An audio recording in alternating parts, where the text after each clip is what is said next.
Manohar cutter ನಿವಾಸಕ್ಕೆ ಧರ್ಮೇಂದ್ರ ಪ್ರಧಾನ್ ಆಗಮಿಸಿದ್ದಾರೆ ಅನ್ನೋದ್ರ ಬಗ್ಗೆ ಮಾಹಿತಿ ಸಿಗ್ತಾ ಇದೆ. ಗರಿ ಗೆದರಿದೆ ಸರ್ಕಾರ ರಚನೆಯ ಚಟುವಟಿಕೆ.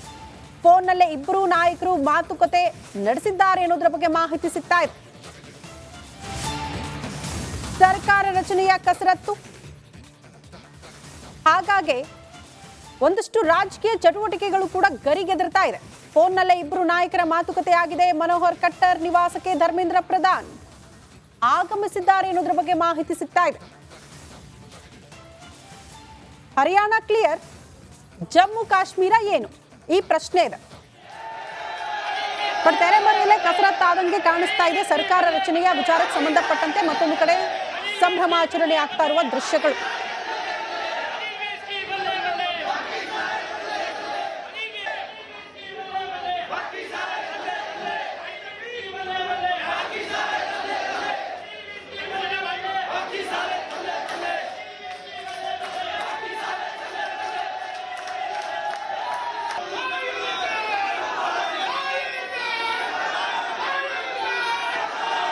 ಹರಿಯಾಣ ಹಾಗೂ ಜಮ್ಮು ಕಾಶ್ಮೀರ ರಾಜ್ಯಗಳ ವಿಧಾನಸಭೆಯ ಚುನಾವಣೆಯ ಮತ ಎಣಿಕೆ ನಡೀತಾ ಇದೆ. ಭಾಳ ಸಂತೋಷ ತರ್ತಕ್ಕಂಥ ವಿಚಾರ ಅಂತ ಹೇಳಿದರೆ, ಹರಿಯಾಣದಲ್ಲಿ ಭಾರತೀಯ ಜನತಾ ಪಾರ್ಟಿ ಸತತವಾಗಿ 3ನೇ ಬಾರಿಗೆ ಆ ರಾಜ್ಯದಲ್ಲಿ ಅಧಿಕಾರಕ್ಕೆ ಬರ್ತಕ್ಕಂಥ ನಿಟ್ಟಿನಲ್ಲಿ ದಾಪುಗಾಲು ಹಾಕ್ತಾ ಇದೆ. ಎಲ್ಲ ಸೂಚನೆಗಳನ್ನು, ಅಂಕಿಅಂಶಗಳನ್ನು ಗಮನಿಸಿದ್ದೇ ಆದರೆ ಏನು ಹರಿಯಾಣದಲ್ಲಿ ಭಾರತೀಯ ಜನತಾ ಪಾರ್ಟಿ ಧೂಳಿಪಟ ಆಗ್ತದೆ ಅಂತೇಳಿ ವಿಪಕ್ಷಗಳು, ವಿರೋಧ ಪಕ್ಷಗಳು ಬೊಬ್ಬೆ ಹೊಡಿತಾ ಇದ್ರು.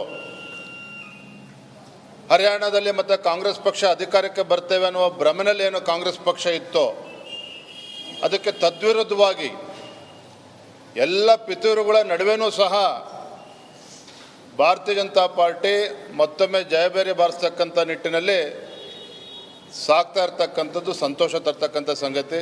ಹರಿಯಾಣ ಹಾಗೂ ಜಮ್ಮು ಕಾಶ್ಮೀರ ರಾಜ್ಯಗಳ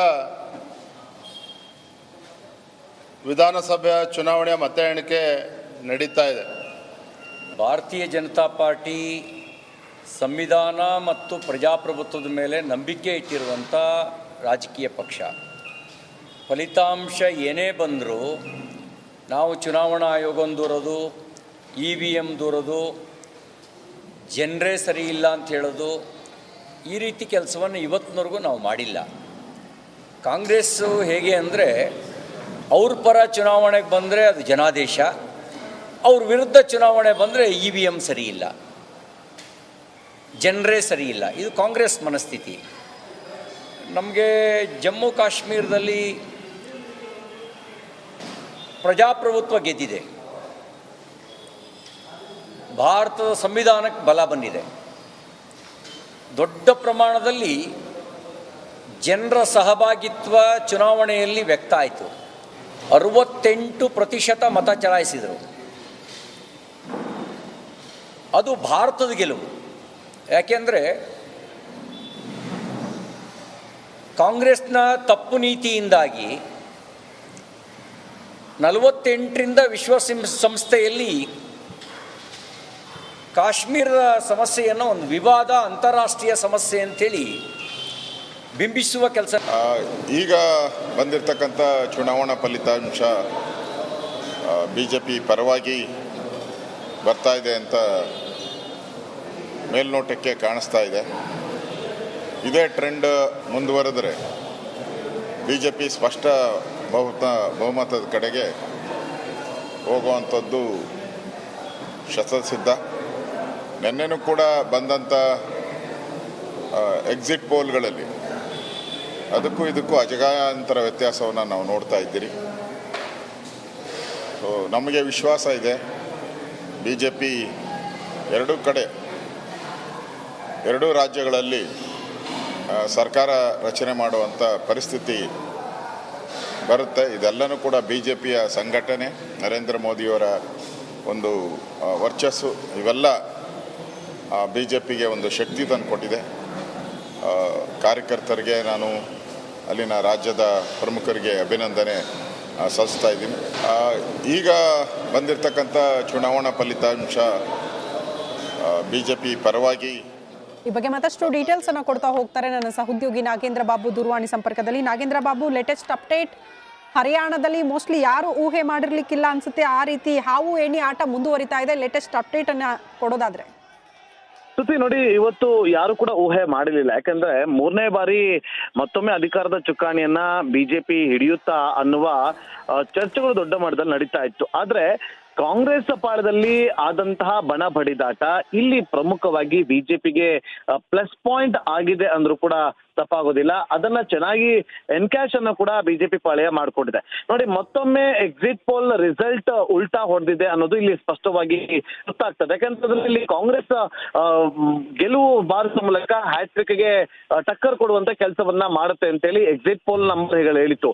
ಆದ್ರೆ ಈಗ ಕಾಂಗ್ರೆಸ್ನ ಬಣ ಮಡಿದಾಟ ಜೊತೆಗೆ ಕಾಂಗ್ರೆಸ್ ನಲ್ಲಿ ತೆಗೆದುಕೊಂಡಂತ ಒಂದಷ್ಟು ನಿರ್ಣಯಗಳು ಎಲ್ಲೋ ಒಂದ್ ಕಡೆ ಒಳಪೆಟ್ಟು ಸ್ಪಷ್ಟವಾಗಿ ಕಾಂಗ್ರೆಸ್ಗೆ ಬಿದ್ದಿದೆ ಅನ್ನೋದು ಗೊತ್ತಾಗ್ತಾ ಇದೆ. ಅಷ್ಟೇ ಅಲ್ಲದೆ ನೋಡಿ, ಕಾಂಗ್ರೆಸ್ ಪಾಳ್ಯದಲ್ಲಿ ಒಂದಷ್ಟು ಅಜೆಂಡಾವನ್ನ ಸೆಟ್ ಮಾಡಿಕೊಟ್ಟು ಅಗ್ನಿವೀರ್ಗೆ ಹೋದಂತ ಎಷ್ಟೋ ಜನ ಹರಿಯಾಣದ ನಾಗರಿಕರು ಕೆಲ ಕಾಲ ಅಲ್ಲಿ ಸೈನ್ಯದಲ್ಲಿ ಕೆಲಸವನ್ನ ಮಾಡಿ ವಾಪಸ್ ಬಂದಿದ್ರು. ಅಲ್ಲಿ ಅವರು ನಿರುದ್ಯೋಗಿಗಳಾಗ್ತಾ ಇದ್ರು ಅಂತೇಳಿ ಅಲ್ಪ ಕಾಲಕ್ಕೆ ಅವರನ್ನ ಬಳಕೆ ಮಾಡಿಕೊಂಡು ಬಿಜೆಪಿ ಕೈ ಬಿಟ್ಟಿದೆ ಅಂತೇಳಿ ಒಂದು ಗಂಭೀರವಾದಂತ ಆರೋಪವನ್ನ ಕಾಂಗ್ರೆಸ್ ಮಾಡ್ತು. ಆದ್ರೆ ಕಾಂಗ್ರೆಸ್ ಮ್ಯಾನಿಫೆಸ್ಟೋ ಬಿಡುಗಡೆ ಮಾಡೋದಕ್ಕಿಂತ ಒಂದು ದಿನ ಮುಂಚೆ ಬಿಜೆಪಿ ಕೂಡ ತನ್ನ ಪ್ರಣಾಳಿಕೆಯನ್ನ ಬಿಡುಗಡೆ ಮಾಡುತ್ತೆ. ಆ ಪ್ರಣಾಳಿಕೆಯಲ್ಲಿ ಅಗ್ನಿವೀರಿಂದ ಅಲ್ಲಿ ಸೇವೆಯನ್ನ ಸಲ್ಲಿಸಿ ಬಂದಂತವ್ರಿಗೆ ಸರ್ಕಾರಿ ಉದ್ಯೋಗವನ್ನ ಕೊಡ್ತೀವಿ ಅಂತ ಹೇಳಿದ್ದು, ಅದು ಕಡೆಯ ಗಳಿಗೆಯಲ್ಲಿ ಬಿಜೆಪಿ ತೆಗೆದುಕೊಂಡಂತಹ ಒಂದು ಬಹುದೊಡ್ಡ ಒಂದು ಉತ್ತಮವಾದಂತಹ ನಡೆ ಅಂದ್ರೂ ಕೂಡ ತಪ್ಪಾಗುತ್ತೆ. ಹಾಗಾಗಿ ಇದು ಮತ್ತೆ ಜೊತೆಗೆ ಈ ಚಿರಾಯು ಆಯುಷ್ಮಾನ್ ಯೋಜನೆ ಅದರಲ್ಲಿ 10 ಲಕ್ಷದವರೆಗೂ ಕೂಡ ಉಚಿತ ಚಿಕಿತ್ಸೆಯನ್ನ ಕೊಡ್ತೀವಿ ಅಂತ ಹೇಳಿದ್ದು. ಜೊತೆಗೆ ಯಾರಾದ್ರೂ ಕುಟುಂಬದಲ್ಲಿ 70 ವರ್ಷಕ್ಕಿಂತ ಮೇಲ್ಪಟ್ಟ ವೃದ್ಧರಿದ್ರೆ ಅವರಿಗೆ 5 ಲಕ್ಷದವರೆಗೂ ಕೂಡ ಉಚಿತ ಚಿಕಿತ್ಸಾ ಸೌಲಭ್ಯವನ್ನ ಕೊಡಲಾಗುತ್ತೆ ಅಂತ ಹೇಳಿ. ಯಾಕೆಂದ್ರೆ ಕಾಂಗ್ರೆಸ್ ಪಾಳೆಯ ಹರಿಯಾಣದಲ್ಲಿ 7 ಗ್ಯಾರಂಟಿಗಳನ್ನ ಘೋಷಣೆ ಮಾಡ್ತು. ಆದ್ರೆ ಬಿಜೆಪಿ ಆ ಪ್ರಣಾಳಿಕೆಯಲ್ಲಿ ಗ್ಯಾರಂಟಿಗೆ ಟಕ್ಕರ್ ಕೊಡುವಂತಹ ಒಂದು ಉಚಿತ ಆರೋಗ್ಯ ವ್ಯವಸ್ಥೆ ಆಗಿರ್ಬೋದು, ಉತ್ತಮವಾದಂತಹ ಒಂದು ವೈದ್ಯಕೀಯ ಒಂದು ಎಜುಕೇಶನ್ ಕೊಡುವಂತ ಕೆಲಸವನ್ನ ಮಾಡೋದಾಗಿರ್ಬೋದು. ಅಷ್ಟೇ ಅಲ್ಲದೆ ಪ್ರಮುಖವಾಗಿ ಈ ಸಣ್ಣ ಪ್ರಮಾಣದ ಅಂದ್ರೆ ಈ ಎಲ್ಲಾ ಆಸ್ಪತ್ರೆ ಉಚಿತ ರೋಗ ನಿರ್ಣಯವನ್ನು ತೆಗೆದುಕೊಳ್ಳೋದು ಒಂದ್ ಕಡೆ ಆದ್ರೆ ಹರ್ ಘರ್ ಗೃಹಿಣಿ ಯೋಜನೆಯಡಿ 500 ರೂಪಾಯಿ ಸಿಲಿಂಡರ್ ಕೊಡ್ತೀವಿ ಅಂತ ಹೇಳಿದ್ರು. ನೋಡಿ, ಅದು ಬಹಳ ಇಲ್ಲಿ ಬಿಜೆಪಿ ಪಾಳ್ಯಕ್ಕೆ.